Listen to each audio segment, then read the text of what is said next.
So today I filmed an updated foundation routine for summer 2014, and that's what my face makeup is all about today. So if you want to see how I got this look, then just keep watching. So I was going to do a voiceover for this tutorial, but I figured I haven't really done a tutorial where we just kind of talked in a while, so I'm going to do it that way today. So today I'm doing my updated foundation routine for summer 2014, and basically this is just kind of a foundation routine that'll last through the heat of the summer, but it still gives you a natural dewy look, but an option to stay matte if you are more into that. So if you want to see how I'm going to achieve that, let's get going. So first I'm taking this Pixi Flawless Beauty Primer, and basically this has a little bit of shimmer and iridescence in it. So I'm just applying this all over my face to get kind of, it's a base so your makeup will last longer, but it gives a more dewy effect as the first step rather than, you know, putting highlighter on top. So it'll look a little more natural once you put your foundation and everything on top. See how it gives that dewy effect already? So the next step is foundation, and I'm going to use my trusty Revlon Color Stay for combination oily skin, and this is in the color Buff. And this is just my go-to foundation. It's honestly my favorite. It matches me perfectly.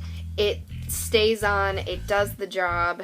I mean, what more could you ask for out of a foundation? So I'm going to be applying this all over and taking it down my neck. And to blend it out, I'm using this Beauty Blender dupe, which is by Real Techniques. And if you want to hear about my thoughts on it, I have a video comparing it to the Beauty Blender. So if you'd like to see that, I'll link that below. But I'm just going to take this to blend it in. It's a really good sponge. Of course, you wet it first so the foundation doesn't get soaked up into the sponge. I like using a sponge in the summer. That way it just blends it in better. I find it lasts a little longer and it looks a little more natural. Gives a more airbrushed natural finish. If that makes sense, because airbrush isn't really natural, but hopefully you know what I mean. So when it comes to my foundation, I don't like to cover completely all of my imperfections like my blemishes and stuff. I leave that job to concealer, but if I want just a little more coverage, I'll kind of just dab a little bit more foundation where I see fit, but I just do usually just one layer because you don't want it to look cakey, especially in summer. Ugh, you don't want to sweat all that off. I'll just blend it a bit. So this gives it a little more coverage, but it's not super cakey, especially using this sponge. So my go-to concealer for my face is the L'Oreal True Match Crayon. I have had this crayon for I think over a year, and I have used so much of it, and I still have a good amount left, and it's just amazing because it's sticky enough and blendable enough, but it stays on your face. I mean, I can't even really describe how great it is. You just need to try it yourself. But I haven't tried the CoverGirl one that I guess is similar, but I hear this is still better, so sticking with it. So I'm just going to blend all that out again with my sponge, keeping everything light. You want to do kind of a bouncing and twisting motion with the sponge, because it blends it enough, but it doesn't completely take away the product. It's kind of weird to talk when I'm trying to do foundation around my mouth. If there's a hard to cover blemish like that one, I'll just press it in with my finger. That way it looks covered. Concealer, and lately I've been loving either the NARS Radiant Creamy Concealer in Honey or the MAC Pro Longwear Concealer, and this is in NC25. These are just really good to help cover my dark circles because they have the peachy undertone. Today I'm going to use the MAC Pro Longwear just because I've only used it like once since I got it. I'm still getting to know this concealer, and I keep taking too much like at once, and I really don't want to do that since it's expensive. Well, not really. really not. It's like $11 because of my discount, but I'm trying to watch what I use, but I don't judge it because the NARS one is so much thicker, and then the MAC one is watery. So then it's like I take too much. Let me know if you guys want to see like a get ready with me video where I do like complete makeup and we just kind of talk like this, because this is different. It's kind of fun. Hopefully not like I'm not too rambly, but it's kind of fun. Alright, so once I have concealed my under eyes, now I'm going to powder my whole face. I use the MAC Mineralized Skin Finish Natural. This is in Light Plus, and I'm going to use this Real Techniques brush, and it's a brush blush. Excuse me, let's try that again. It's a blush brush. I just like how it applies powder. You want to press it into your face rather than just brush it all over, down as well, onto my neck. Then to set the under eyes, because you never want to use just your straight face powder, I'm using the Makeup Forever HD translucent powder. I just really like the finish this gives, and I'm using the e.l.f. Flawless Concealer brush for this. It just locks my concealer in place, and I don't know, it just works really well. So now I like to do just some light highlighting and contouring, and for this I really love the M Contour and Highlight Stick. I don't know how to pronounce that word, like what it's actually called, but I have this in Fair, and it's awesome. So I like to use the contouring part just a little bit down my nose, and I think she has a video on this, a little bit on the hollows of my cheeks, and a little bit on my temples. And I like to blend out before I highlight instead of putting all of it. And for my nose, I'll just use my fingers because I find it easiest.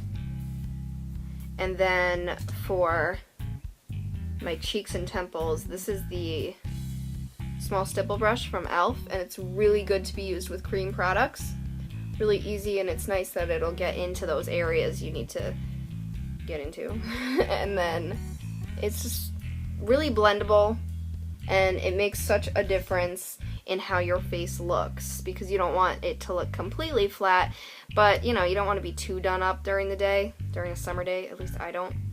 So then I'll use the highlighting end, which can be a little dramatic, so you'll see what I mean, because down my nose I find it looks maybe a little too shimmery. Sometimes, I don't know, I feel like my nose looks too shiny. So just to fix that, I will take just a little of my Skin Finish Natural and go over it. But it still gives a bit of a highlighted effect, but it's mattified. So now it's not like I'm a disco ball. And then sometimes if it still looks too shiny, it's just how my lights are, because if you look, it's really not that bad. I also like to highlight this area with the Maybelline Age Rewind eraser, and this is in Fair, and I just love this product. I used to love it for concealing, but now I especially love it just for highlighting right here. I mean, it gives such a nice glow, and it's not too dramatic. And if my under eyes are looking a little dark after concealing, I'll pop it in there as well. Lastly, I like to apply blush, and I've been loving the Tarte Amazonian Clay blushes. This is the limited edition palette I got during the holidays in 2013, but you can get, you know, all the individual ones. But these are just amazing blushes to be long lasting. And my favorite right now is this bright pink one, because surprisingly it looks kind of natural if you use a little of it, and that's called Doll Face. And you just put that where blush goes. I have a video all about highlighting and contouring and using blush, and how that works and how to do it correctly and that kind of thing, so I can link that below as well. But yeah, I just really like using this blush because it's 24-hour blush. I mean, I've never worn it for 24 hours, but it is super long lasting, and that's just what you need during the summer. I mean, face it. So lastly, a quick reminder, you know, you want ways to help keep your face not so super shiny. And for that, I like the CoverGirl True Magic Skin Perfector, and this, I guess, is kind of like a dupe for the Mally, not the Poreless Primer. It's something by Mally, and basically it just mattifies your face. So, you know, it comes with a sponge, and if you're feeling a little cakey throughout the day or a little shiny, you just apply, you know, I like applying it in my T-zone. I don't really need it now, so you're not going to see much of a difference, but that's really good. Or always have some of the oil blotting sheets on hand, and I love the $1 e.l.f. oil blotting sheets. They don't have powder on them, so you're not adding too much product to your face. You're soaking up all that oil, and those are $1 for 50 sheets at Target or at eyeslipsface.com. It's amazing stuff, so I recommend those. So that kind of, you know, is what you're going to do to combat the shininess throughout the day, whether you have oily skin or dry skin. It's bound to happen if you're sweating a lot. You can also, of course, you know, have your favorite pressed powder on hand if you prefer that method. I'm just going to go finish up the rest of my face, and I'll meet you back here. Alright, I'm back. So I just finished doing, you know, my eye and lip makeup, and that's about it. So that is all I have for you guys for this foundation routine for summer video. And again, let me know if you guys want me to do some get ready with me videos in this kind of style, where it's just kind of like we sit down and have a little conversation, and, you know, I don't know. So instead, you would see the whole look come together. Yeah, so maybe if you want to see this whole look in a get ready with me type video, let me know, or tutorial, let me know, and I will definitely get that to you guys. So I hope you guys enjoyed this video. Leave requests below as always, and I will see you in my next one. Bye.